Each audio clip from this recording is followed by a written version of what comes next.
Welcome to the official YouTube channel for the Colin Cowherd podcast. Go on, hit that subscribe button if you're new so you don't miss any of our great football content this season. So you had I've had a couple of winning weeks in Blazing 5, and frankly, I've actually lost 3 games I should have won, including Denver Colts, which is just outrageous.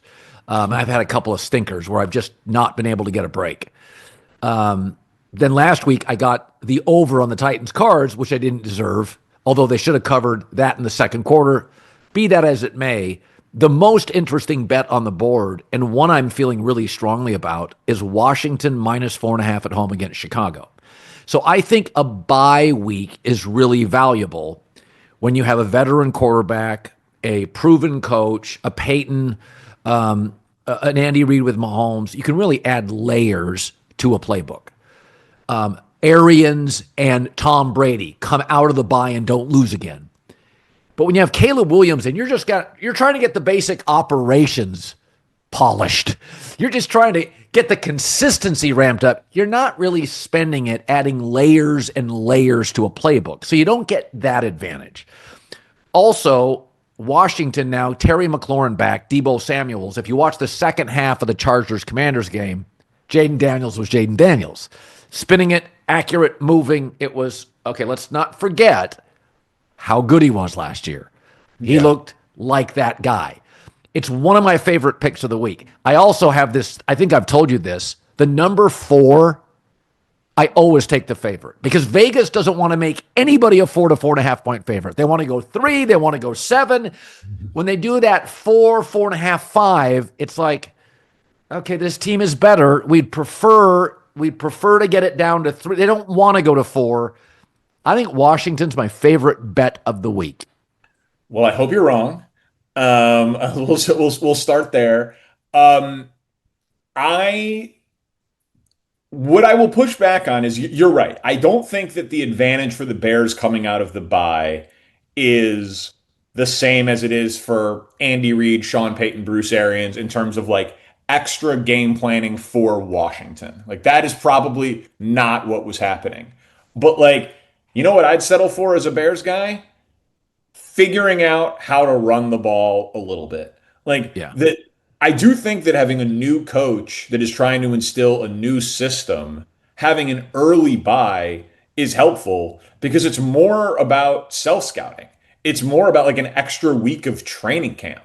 And so, yeah, it's maybe not like the conventional ad, but like maybe the Bears will get the play call in a few seconds faster. Maybe they'll have a few fewer pre-snap penalties. Maybe they'd have a game with no pre-snap penalties. That would be amazing. And so like those are low bars to clear, but I have thought that the Bears have gotten better week to week to week with Caleb Williams playing on schedule, playing in the pocket, what Ben Johnson is clearly trying to get out of him. Some of it was the opponent, right? Dallas's defense is a layup. The Raiders' defense hadn't been very good. That is clearly part of it. And Washington has a very good pass rush, and we'll see how healthy the Bears' offensive line ends up being. We don't know who's going to start at left tackle or right tackle at this moment in time, which is not great for the Bears. But I do expect the Bears to play well.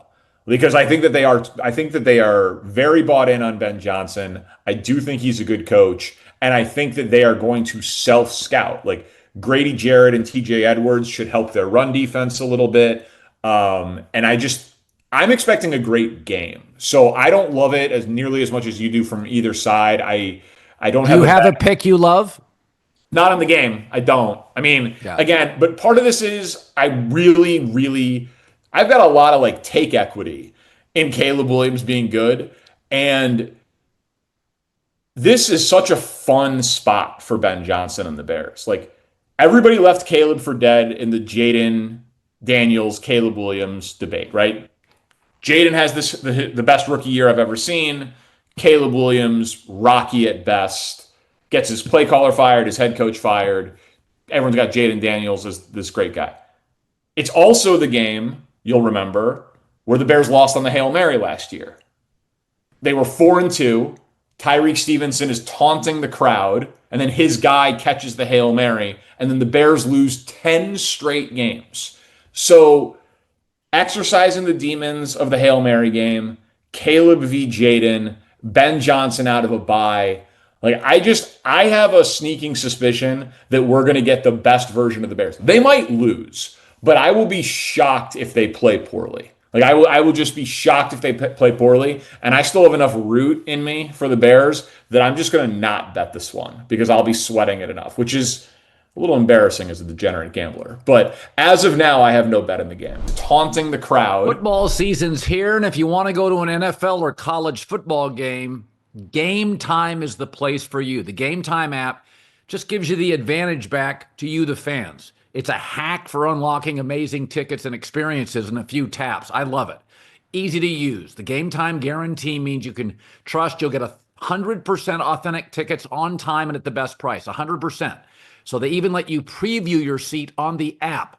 That's special. Plus, fees are always included, so what you see is what you pay every time.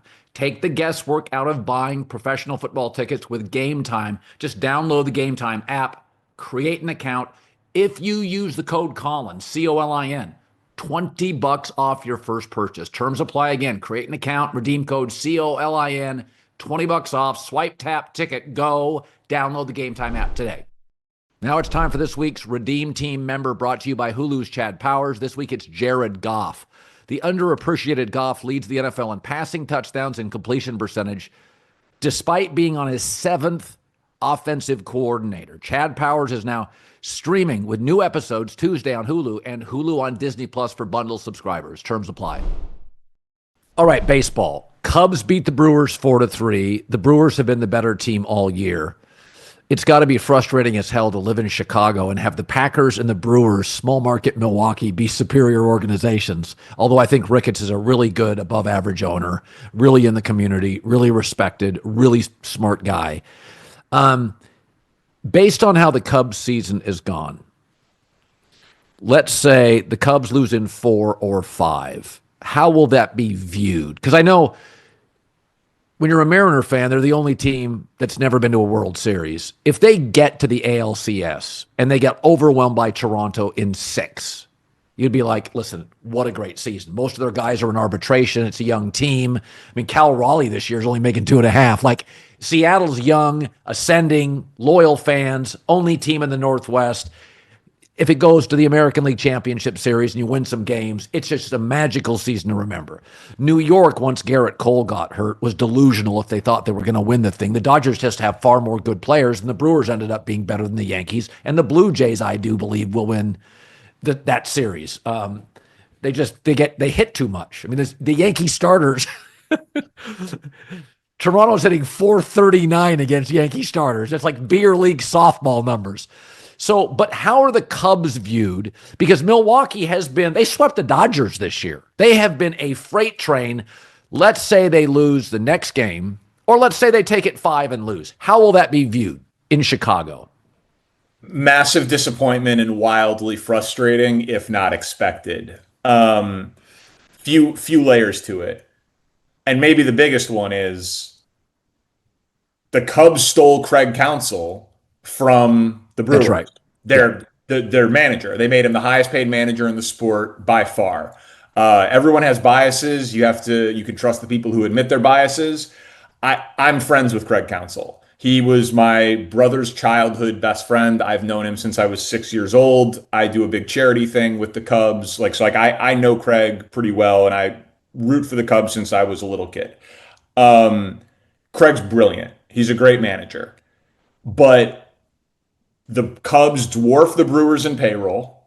They stole their manager, and they had fewer wins than the Brewers last year, and they had fewer wins than the Brewers this year. And then if the Brewers are the team that eliminates them from the postseason, it's just not acceptable given the payroll and the resources disparities. It's just not.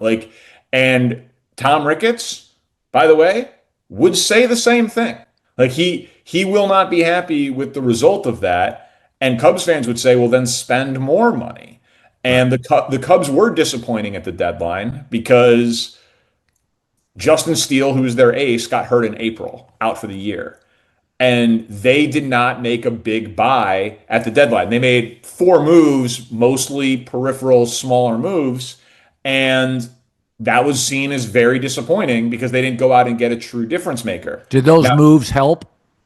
well, that's the thing. There really was no true difference-making pitcher who was traded. Like it was a fairly benign deadline in that way, but fans don't really want to hear that. And so the, Steele got hurt in April, and then Cade Horton's their rookie pitcher, who was an absolute stud, he got hurt in September.